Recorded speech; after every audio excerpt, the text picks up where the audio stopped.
Hey, you want to see something really scary? What's your favorite scary movie? I'm gonna scare the hell out of you. What was living behind that boy's eyes was purely and simply evil. They're coming to get you, Barbara. When there's no more room in hell, the dead will walk here. What's blood for, if not for shedding?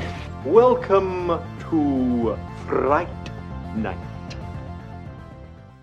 Welcome back to Jumpscare. I'm Betty. And I'm Chad. This episode, we're discussing 1994's Nadja. Life is full of pain. But the pain I feel is the pain of fleeting joy.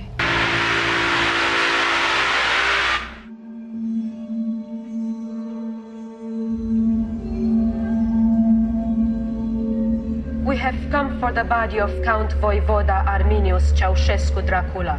I believe there is a wooden stake in the heart. How did you know about that? I'm a relative. My father, he's dead. I'm free. I can start over. I'll find someone. I'll be happy. I was born by the Black Sea, under the shadow of the Carpathian Mountains. I'm going to see my brother. Does he live in Carpathia? No. Brooklyn. The children are all insane monsters. The Walking Dead. They have supernatural powers. We have an allergy to sunlight. My whole family. It goes way back. They have powers. The power to exert their will on weaker minds. These creatures are everywhere. They invade your thoughts, then your heart. I spent all day thinking about you. What have you done to me? I'm sorry. I get lonely. She's leading us into a trap. You can hear the blood in our veins. To get away. We're going to die. That's right. How do we find them? How do we fight them? If we don't strike immediately, we're sitting ducks. My sister Nadja, she's not responsible for her actions. Her emotions are like big storms. Now this, the director's cut of this just premiered at the Toronto International Film Festival last week. It was back in 1993. David Lynch wanted to have finance some low-budget movies, and he got some people together to do it, but it ended up David Lynch financed the whole thing by himself. And it's a kind of a mashup of the Nadja book and the Universal movie, The Dracula's Daughter. And David Lynch does have a little cameo in it, but the Nadja herself is played by, and I'm probably not going to say this name right, Elina Löwensohn. Löwensohn? Yeah. Okay. And we have Dr. Van Helsing, played by Peter Fonda. And we have Nadja's brother, played by a very young Jared Harris, who I did not recognize at all. He is so young, it's insane. And we also have a actress named Galaxy Craze playing Dr. Van Helsing's daughter. Yeah, so Van Helsing's daughter, and which is wild. Now, Lucy, yeah. This is written and directed by a Michael Almereyda. Yes, everybody has a difficult to pronounce name on this one. And he would be known as... Which we love. Yes. And he wrote the Cherry 2000. Cherry 2000. So I had to go in there because I love Cherry 2000. He also wrote and directed the 2000 version of Hamlet with Ethan Hawke, Kyle MacLachlan, a bunch of people. And he also did, if you remember back in the video stores in the late 90s, a movie called Eternal with Christopher Walken. He wrote and directed that as well. He's very into Gothic romances, mysteries, that kind of thing, apparently. So when we found out, when Shad told me that we were going to be able to view this film, and he told me David Lynch was involved, I was like, oh gosh, because I am not a David Lynch fan-esque. I love Dune, and it kind of ends there. Twin Peaks is fine. The Revival, not fine. But I've seen every movie. I'm not... You see, this is one of those ones where it's like Betty will not like a movie right off just from the trailer. She doesn't even bother watching it. She's like, oh, Rob Zombie's doing it? That's a hard no for me, right? David Lynch, I've seen everything. Now I can, well, he executive produced this movie, like you said, and he didn't direct it, but you can see why he was attracted to it. He wanted to be involved. It's very artsy. It's black and white. It's exactly what you think a 1994 movie would be if it was like in black and white. It just, when I was watching it, I felt like I was transported in time to the early 90s because it like reeks 90s. Oh, and then it has, for me, the most amazing soundtrack. You got Space Hog, Portishead, My Bloody Valentine. Songs are kind of like scattered throughout the film. And they do a part of this when you're getting kind of like the vampire vision in it. Instead of using a high-tech camera, they're actually using a Fisher-Price toy camera to shoot at that footage.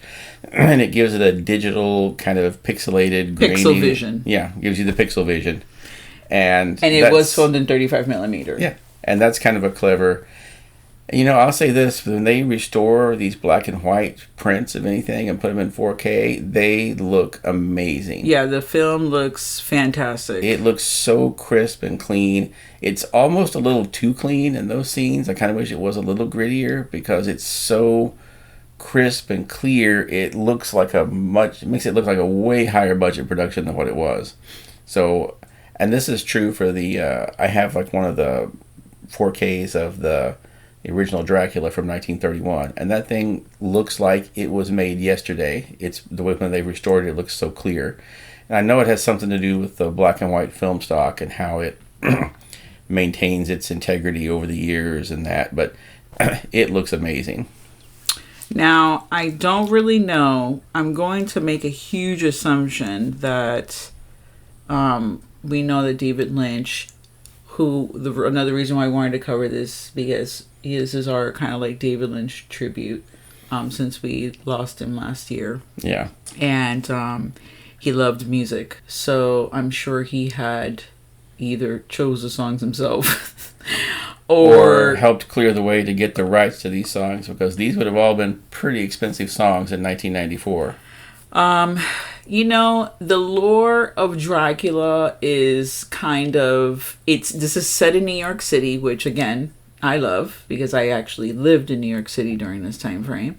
And, actually, no, I had just left, but a year prior, but, the look of it, it like I said, it's just very 90s, but the lore of Dracula is kind of like all over the place on this because it's set in modern times. I couldn't really get into it. It took me a while, probably like I'm gonna say 30 minutes into the movie for me to finally like okay, because there's a lot of close-up shots, there's monologues. I was like, is Tarantino involved in this? There's monologues. The Nadja, you are kind of experiencing her life or undead life in the big city.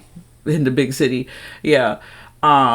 She's hitting the clubs, she's telling men her past. She's very deep. She's very, going through a self-analyzation period. Even though she's probably 100 years old at this point. Yeah. This is probably like early 20s in terms of vampires. Yes, that's right. And I don't know. And Peter Fonda, like, what the hell? Yeah, Peter Fonda did a lot of strange movies in the 90s. He did, I know, besides this, there's one he's in, Love in a 45 is a crazy movie he's in. I think that's the one where he has like the voice box where, it makes you talk like this. He has that he uses throughout the whole movie. And wow. Yeah. So he was going through a phase in the 90s where he was like, you know what, I'm going to do these, like a lot of these weird indie movies and just go for it because why not? He came up doing the indie movies like that. So I'm sure it was fun to him to go back and do that kind of stuff because he's been doing bigger budget stuff for a while at this point. Yeah. The film is very family oriented. It's kind of like Romeo and Juliet. And now I hadn't seen, obviously I haven't read the novel, and I don't think we've seen the Dracula's Daughter yet. But it would be interesting. I wish I could have read or read and watch the film to try to get more clarity on what they borrowed or what inspired them. Because, we have these people living in modern times. It's the Van Helsing family, which is Peter Fonda as obviously Van Helsing, his nephew, and then the daughter, Lucy. And she's a nurse who... Well, no, that's not Lucy's not the... Is she the nurse, or was she the one that the nephew was dating? I thought that oh yes, I'm sorry. Lucy is the one that he's dating. Yeah, that he's married to. That's his wife. Yes. Apologies. Yes. The daughter's played by another actress, but she is Van Helsing's daughter, and then he does have the nephew. And then you have the Dracula, who you only see via pixel vision because... Cassandra is the one that's the nurse that is Van Helsing's daughter. Yes. Which is like, it was unclear to me, maybe you got it, was Cassandra placed in the house to take care of Dracula's son? Did she know that was Dracula's son, or was it just happenstance? They had said that they met when he was somewhere in another state. He was off in Arizona, I believe. So I think it was just happenstance. Yeah, because Dracula's son, kind of like the film The Hunger, he was like, I'm not going to be really much into drinking blood. So he was trying to wean himself off of it. But and then he was dying. He was dying. He was very sick. He was using like some kind of... he didn't want to go on anything. He was just kind of taking like fluids, it looked like, and trying to just barely hanging in. And then when Nadja meets up with him, she says, oh, here, I have a special mixture I can give him. It's like alligator blood and some other things that he was taking. And he didn't want to, but he went along with it just because. Yeah, and then he was going to town on that. Yeah, once he got it, he was like, all right, well, I'm in now. He's awakened his senses. And then Jared Harris rose into his oversized big voodoo daddy suit. Yes. That they were all wearing in the 90s. We do have a Renfield in here that's traveling around with Nadja. Oh, yes. And he is all about Nadja. Yeah. And he couldn't be more 90s.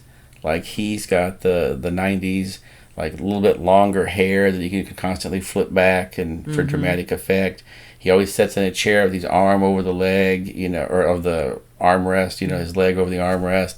He's got the just classic 90s thing going. And he's there to just be a dick. That's a big dick. That's all he's there for. And to take care and be obsessive about Nadja. Yeah. And they, this movie goes from New York. They go back to Transylvania at a point. And I got to say, they have a pretty good castle set. I don't know where they filmed that at, but the castle and everything looks pretty good. It was where they filmed Castle Freak, probably. Probably. Borrowed Charles Band's house. You know what? That'd be interesting to find out where that was filmed. Because if it was a set, it looked amazing. Let me see if I can find out. But yeah, I always think about that with that, in that Castle Freak that they filmed that it was just... his dad, like Albert, is it Albert Band? That was his house that they just filmed in. That was his house in Italy, and I'm like, how do you just have that house? That's like it's just an actual castle, Yeah. Oh my gosh! And then Nadja, there's kill scenes. The first kill scene, she's doing it with her, kind of like the spider and the fly. She caught this guy in a web and. I feel like she tried for 5 seconds not to give in to the hunger of it all. And she was like, nah, can't do it. I'm going to give this man some pleasure. And then I'm just going to rip his throat out. That's what I'm going to do. And then it gets even stranger because while she's in the whole like euphoria of like the blood sucking. Yeah. Right. And she's kind of like, in a, this time frame scenario. it would be the part of the after the fornication where you're just smoking the cigarette and the other person's just laying there. Yeah. The cigarette for her is the blood. And that's when she gets the vision that her dad is being murdered, that Dracula is being killed. Which, man, let me tell you, sucks to be Dracula, but you know what's funny?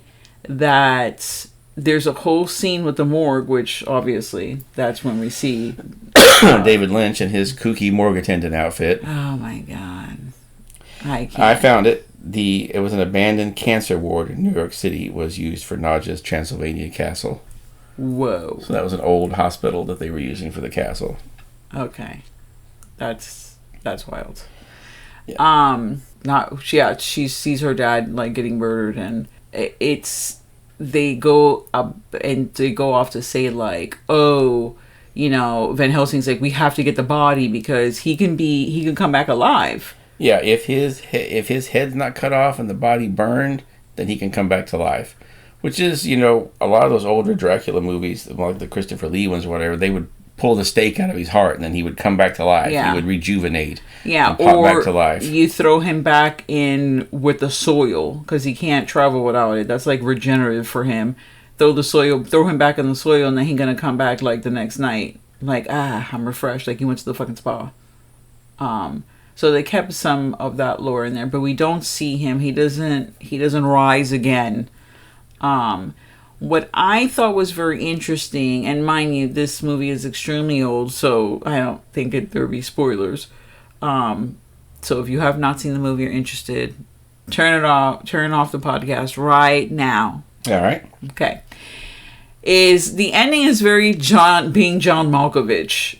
Yes. I did not see that coming, and I mean, should we go into further detail on how that even occurs? That's close pretty enough. It's a very Being John Malkovich ending that happens here that I didn't see coming either. Yeah, before Being John Malkovich, because that came out I think probably like the previous year or so. No, John Malkovich was later.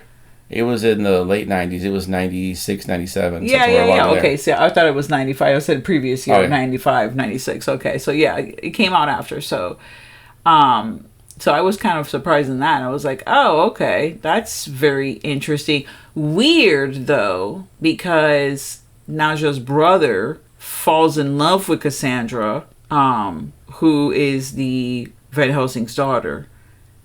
He said he fell in love with her the first time that he saw her. So. Yeah, but he didn't realize it was Van Helsing's daughter. Yeah. Oops. Conflict of interest. Yeah, a little bit on that one. Now, we should also mention that they, at one point when you see Dracula in this, you get just a flash of his face, and it's a clip of Bela Lugosi that they used from like a public domain movie. It's not in there for long, but it's just enough to give you the idea that, oh, that's the Dracula we're going with here. It's like 2 seconds, and it's very clear. Yeah. But it was very clever and very cool because it is public domain. So yeah, they were able to pull that one off.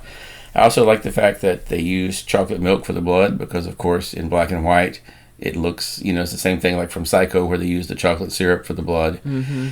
So I thought that was clever. That way no one has to, mix up 10 gallons of Cairo corn syrup. You can just go down to the store and buy your True Moo and then just pour that everywhere. Let me tell you, I'm sure the different chocolate milks have different consistencies, so they probably had to buy a couple to see, like, how does this flow? How does this look, and whatnot, which I would have loved to have experienced that because that shit is funny. I'd like to know how active David Lynch was with them on the production of it, too. He seems like the kind of guy that would just kind of hand him the money and then go away and then come back and look at the film when they're done. But I wonder when he's producing a film that he's not directing, if he has any involvement with it or if he does, like I said, and just walks away and says, well, I'll see you when it's done. He probably didn't want to step on the director's toes. I would make that assumption, but I feel like he would be one to be like hanging around to like watching. Just watching, yeah, just to be a spectator, just to just to be in the whole experience of the filming the movie and just what it looks like and all that. Because yes, it's not the best movie. Am I ever going to see it again? No. But if I was teaching a class about black and white films or maybe Dracula or David Lynch, I definitely would incorporate this film in that. I think it's very interesting to see what quote unquote like indie, at the time, indie films were, especially in the, the beginning of the 90s. And what the art direction of it all, aesthetically, like everything about it is just, it's very unique, and you're never going to see something like that again unless someone tries to, obviously duplicate that same thing. But I'm sure that's why he wanted to be involved. Well, yeah, like the early 90s was the point when you were having all these independent things come up, because this was just right after or the same time that Clerks was coming out. It was another black and white one, independently done. So was Pulp Fiction, which, it got a bigger release later, but it was kind of an independent thing when it first started, because Tarantino had only had one movie before that, and it was kind of a cult hit, not really a big commercial hit.